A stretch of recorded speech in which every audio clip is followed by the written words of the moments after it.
और इस बीच एक बड़ी खबर निकलकर सामने आ रही है। 41 जिलों में आज पीटीईटी परीक्षा सुबह 11 बजे से लेकर 2 बजे तक ये एग्जाम होगा। एक पारी में आयोजित की जाएगी परीक्षा। 2,73,000 अभ्यर्थी इसमें शामिल होंगे। परीक्षा के लिए 736 सेंटर बनाए गए हैं। बायोमेट्रिक जांच के बाद सेंटर में एंट्री दी जाएगी। तो आपको जानकारी दें कि पूरी तैयारियां पहले से की गई है। बायोमेट्रिक एंट्री रहने वाली है। सुबह 11 से 2 बजे ये परीक्षा होगी। एक ही पारी में ये परीक्षा आयोजित की जा रही है।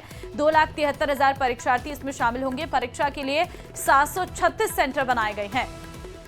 41 जिलों में आज पीटीईटी की परीक्षा है। बायोमेट्रिक जांच के बाद एंट्री होगी। ओम प्रकाश संवाददाता इस वक्त हमारे साथ हैं, उनसे अधिक जानकारी लेते हैं। ओम प्रकाश, आज जो परीक्षा होने जा रही है उसकी तैयारियां कैसी हैं, क्योंकि 11 बजे से शुरू होने वाली है।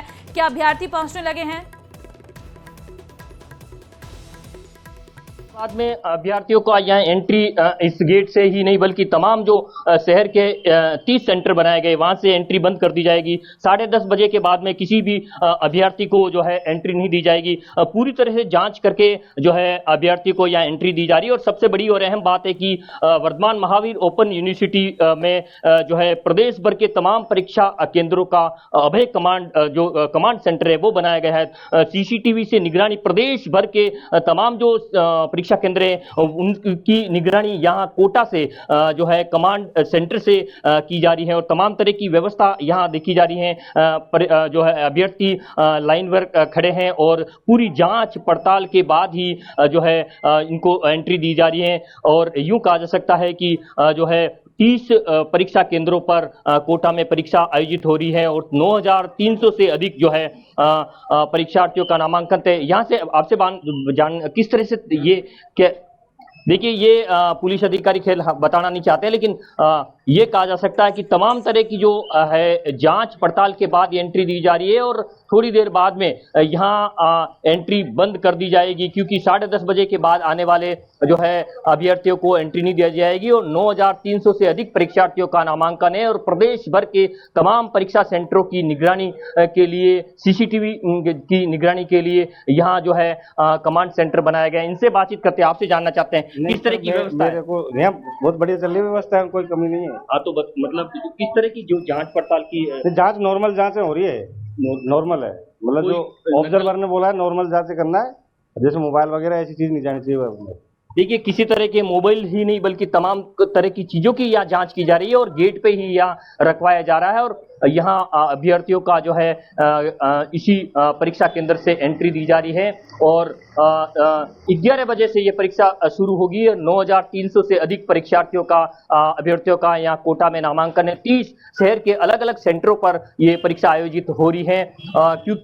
और जो कमांड सेंटर है वो वर्धमान महावीर ओपन यूनिवर्सिटी में है। और परीक्षा केंद्रों पे हालांकि सीसीटीवी लगे हैं। निगरानी के लिए नकल विरोधी दल गठित किए गए हैं और तमाम तरह की जांच पहले ही की जा रही है। लेकिन प्रदेश भर के परीक्षार्थी और परीक्षा केंद्रों की निगरानी के लिए कोटा में, एकमात्र कोटा में, क्योंकि वर्धमान महावीर ओपन यूनिवर्सिटी कोटा में स्थित है, वहां कमांड सेंटर बनाया गया है। और वहां परीक्षा केंद्रों पर किसी तरह की तमाम तरह की जांचों के लिए, निगरानी के लिए जो सीसीटीवी लगे हैं वो कमांड सेंटर पर वहां ठीक है। पूरी तैयारी और लगातार परीक्षार्थी पहुंच रहे हैं। बहुत धन्यवाद आपका तमाम जानकारी देने के लिए। बढ़ते हैं आगे। झुंझुनू के सुल्ताना से खबर है, जहां पर दीवार पर धर्म को लेकर अपशब्द लिखने के मामले ने तूल पकड़ लिया। इस घटना से स्थानीय लोगों में भारी आक्रोश है। बड़ी संख्या में मौके पर एकत्रित हुए लोगों ने घटना को लेकर विरोध जताया है। प्रदर्शन के दौरान सभी ग्रामीणों ने एकमत होकर प्रशासन को 48 घंटे का अल्टीमेटम दिया है और कहा है कि अगर इस मामले में जल्द से जल्द गिरफ्तारी नहीं हुई तो उग्र आंदोलन किया जाएगा। प्रदर्शन के बाद ग्रामीणों का प्रतिनिधिमंडल सुल्ताना थाने पहुंचा और थाना अधिकारी रविंद्र सिंह से मुलाकात की है। थाना अधिकारी ने प्रदर्शनकारियों को आश्वासन दिया है कि आसपास के लोगों से पूछताछ की जा रही है और घटनास्थल के आसपास लगे सीसीटीवी कैमरों की फुटेज भी खंगाली जा रही है। दोषियों को जल्द गिरफ्तार किया जाएगा। ग्रामीणों ने एसडीएम के नाम थाना अधिकारी को ज्ञापन भी सौंपा है। कल सुल्ताना में ये असामाजिक तत्वों द्वारा जो किया गया है, इसकी हम सर्व समाज की ओर से कड़ी भर्त्सना करते हैं। जानजोत वाले मैटर में अगर कार्रवाई हो जाती तो सुल्ताना में ऐसे घटना की पुनरावृत्ति नहीं होती। प्रशासन से पुरजोर मांग नहीं है। सर्व समाज ये बोल रहा है कि अगर 48 घंटे के अंदर इस विषय में गिरफ्तारी नहीं हुई तो सर्व समाज धरना प्रदर्शन करेगा और एक जोश के साथ सर्व समाज अपनी बात को रखेगा। सीकर के दांता रामगढ़ इलाके के डांसरोली के राहुल सागर हत्याकांड मामले में 3 आरोपियों को पुलिस ने गिरफ्तार कर लिया है। एसएचओ जय सिंह बसेरा ने बताया है कि मामले में कमल उर्फ कमलेश खिंची, शिवराज खिंची उर्फ हंसू उर्फ बोधू, प्रियांशु शाकला उर्फ कानाराम को गिरफ्तार किया गया है। तीनों आरोपियों के महाराष्ट्र के नासिक और राजसमंद से गिरफ्तार किया गया है। आपको बता दें कि आरोपियों ने राहुल को जान से मारने की धमकी दी और जमकर मारपीट की थी और इलाज के दौरान 10 जून को उसकी मौत हो गई थी। मामले को लेकर ग्रामीणों ने आरोपियों की गिरफ्तारी की मांग को लेकर 7 घंटे तक पुलिस थाने के सामने धरना दिया था और आधा घंटा रास्ता भी जाम किया था। 8 जून 2025 को सायंकाल 7 बजे करीब जरिए टेलीफोन सूचना मिली कि डांसरोली में एक झगड़ा हो गया। उस झगड़े की सूचना पर मैं और पुलिस जाब्ता वहां पहुंचे तो जानकारी में आया कि राहुल सागर नाम के लड़के के साथ में कई 5-6 व्यक्तियों द्वारा मारपीट की गई थी और जो गंभीर चोटग्रस्त होकर के इलाज के लिए जयपुर चिराई हॉस्पिटल में भर्ती हुआ है। उसी समय इनकी 1-2 नाम हम सामने आए, उनकी तलाश हमने प्रारंभ कर दी, लेकिन मुलजिम चतुर चालाक थे जो अपने फोन बंद करके फरार हो गए, जिस पर अलग अलग टीमों का गठन किया गया। तत्पश्चात उप निरीक्षक श्री सुवालाल जी को चिराई हॉस्पिटल भेजा जा करके प्रथम सूचना रिपोर्ट उसके भाई मनोज कुमार द्वारा दी गई, जिस पर प्रकरण पंजीबद्ध। और वहीं आज सुबह की एक बड़ी दुर्घटना रुद्रप्रयाग से खबर, केदारनाथ रूट पर हेलीकॉप्टर क्रैश हुआ है। जयपुर के पायलट समेत 7 लोगों की मौत हो गई है। जयपुर के पायलट कैप्टन राजवीर सिंह चौहान की मौत। यूपी, उत्तराखंड, महाराष्ट्र और गुजरात के यात्री थे सवार। गौरीकुंड के पास यह हेलीकॉप्टर क्रैश हुआ है। बड़ी खबर आपको दे रहे हैं, एक और दुखद और बड़ा हादसा, 7 लोगों की जान चली गई है। आपको बता दें कि यूपी, उत्तराखंड, महाराष्ट्र और गुजरात के यात्री इसमें सवार थे। सभी केदारनाथ दर्शन के लिए जा रहे थे, लेकिन नियति को कुछ और ही मंजूर था। शायद केदारनाथ के दर्शन करने से पहले ही ये प्लेन क्रैश हो गया और इसमें पायलट समेत 7 लोगों की मौत हो गई है। आपको बता दें इसमें कैप्टन राजवीर सिंह चौहान जो पायलट थे इस विमान के, जयपुर निवासी, की जान चली गई है। विक्रम रावत, राशि उखीमठ के निवासी श्रद्धालु जो इस विमान में सवार थे, विनोद देवी जो उत्तर प्रदेश की हैं, पृथ्वी सिंह जो उत्तर प्रदेश की हैं, राजकुमार सुरेश जायसवाल गुजरात निवासी, श्रद्धा जायसवाल महाराष्ट्र निवासी और काशी 2 साल का ये काशी जो महाराष्ट्र निवासी जिसकी जान चली गई है। तो विमान हादसे में दुखद खबर ये निकलकर सामने आई है कि इसमें 7 लोगों की जान चली गई है। हादसे का ये नया चैप्टर जो सामने आ रहा है, जिसमें लगातार केदारनाथ रूट पर कभी इमरजेंसी लैंडिंग की जानकारी निकलकर सामने आती है हेलीकॉप्टर की, तो कभी हेलीकॉप्टर क्रैश की घटना सामने आती है। 2 तस्वीरें इस वक्त हम आपको दिखा रहे हैं। हेलीकॉप्टर क्रैश के बाद हेली सेवा को रोक दिया गया है।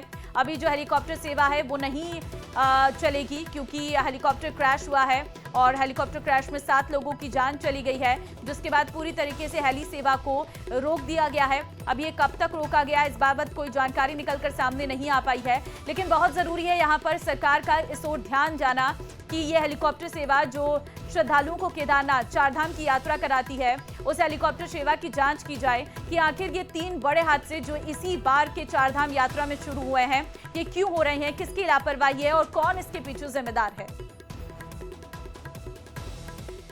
झुंझुनू से बड़ी खबर आपको दे रहे हैं। फौजी विक्रम सिंह की हत्या का मामला सामने आया है। पुलिस ने मां बेटे समेत 3 आरोपियों को पकड़ा है। लाठी डंडे और धारदार हथियारों से हत्या की थी। स्कॉर्पियो में डालकर ले गए थे, घर से बाहर पटककर फरार हुए थे।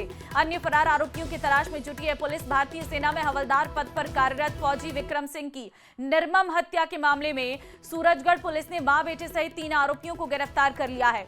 गिरफ्तार आरोपियों में अविनाश उर्फ गगला है, मनीष उर्फ सोनू और अविनाश की मां ज्ञानी देवी शामिल है। सूरजगढ़ थानाधिकारी हेमराज ने बताया कि आरोपियों ने 10 जून की शाम विक्रम सिंह की गाड़ी को बरसरी का बास के पास शराब ठेके के पास रोक लिया था।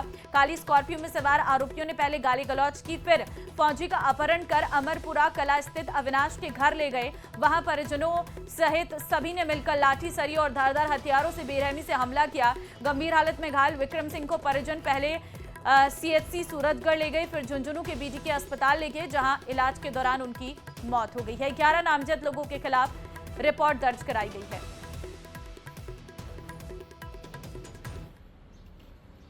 दिनांक 10/6/2025 की जो रात्रि में 9 बजे के आसपास जो मारपीट के दौरान फौजी की जो हत्या हुई थी, इस मामले में हमने 3 आरोपियों को गिरफ्तार किया है, जिसमें अविनाश उर्फ गगला पुत्र अनिल जाति जाट उम्र 26 साल निवासी अमरपुरा कला तथा उसका दोस्त मनीष उर्फ सोनू पुत्र दिलीप जाति जाट उम्र 25 साल निवासी किडवाना।